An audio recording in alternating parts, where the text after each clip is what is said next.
Masya Allah, inilah gunung ajaib tempat Nabi Muhammad membelah bulan. Sebuah mukjizat luar biasa pernah tercatat dalam sejarah, di mana Allah dahulu pernah menganugerahkan kemampuan kepada Nabi Muhammad untuk membelah bulan menjadi dua bagian.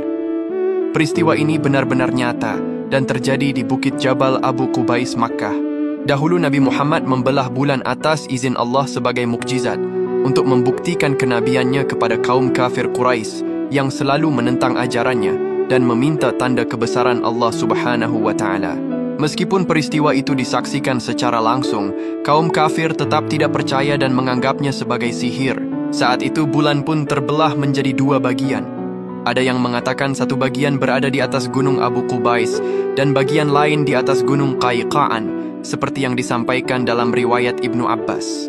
Kedua belahan bulan itu kemudian bersatu kembali di atas kepala Nabi Muhammad dan bersaksi, "Aku bersaksi bahwa tiada Tuhan selain Allah dan Muhammad adalah utusannya." Menakjubkannya, kisah Nabi membelah bulan ini bahkan diabadikan dalam Quran Surah Al-Qamar ayat 1-2 yang berbunyi, "Telah dekat datangnya saat itu dan telah terbelah bulan.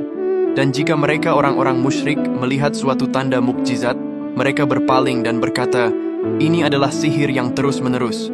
Quran Surah Al-Qamar ayat 1-2. Ayat ini menjelaskan bahwa bulan pernah terbelah sebagai mukjizat yang disaksikan oleh kaum Quraisy Mekah. Namun mereka tetap menolak dan menyebutnya hanyalah sihir.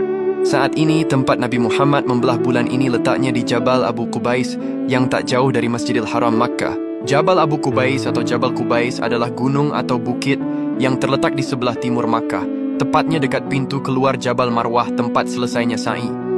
Dari bukit ini pula batu untuk membangun Ka'bah diambil. Dikisahkan, dahulu Nabi Adam mengambil batu sendiri dari bukit ini sebagai pondasi Ka'bah. Jabal Abu Qubais dulunya dikenal dengan sebutan Jabal Al-Amin, yang berarti bukit kepercayaan. Hal ini karena Allah Subhanahu wa Ta'ala telah menyelamatkan batu atau Hajar Aswad ketika topan dan banjir dahsyat pada zaman Nabi Nuh alaihi salam. Hajar Aswad kembali ditemukan di Jabal Abu Qubais oleh Nabi Ibrahim atas pertolongan malaikat Jibril ketika akan membangun Baitullah yang hancur. Jabal Abu Qubais menjadi saksi banyak peristiwa bersejarah.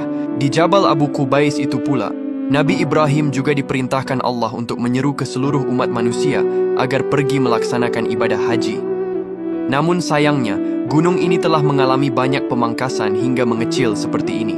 Sebagian besar lahannya diratakan untuk pembangunan infrastruktur modern di Makkah, seperti perluasan Masjidil Haram, hotel, dan perumahan. Perubahan ini disebabkan oleh pembangunan kota yang pesat, sehingga sebagian bentuk fisiknya tidak lagi terlihat utuh seperti dahulu. Ya Allah, takdirkanlah kami semua agar bisa berhaji dan umroh ke Tanah Suci dan bisa berziarah ke Jabal Abu Qubais ini. Amin.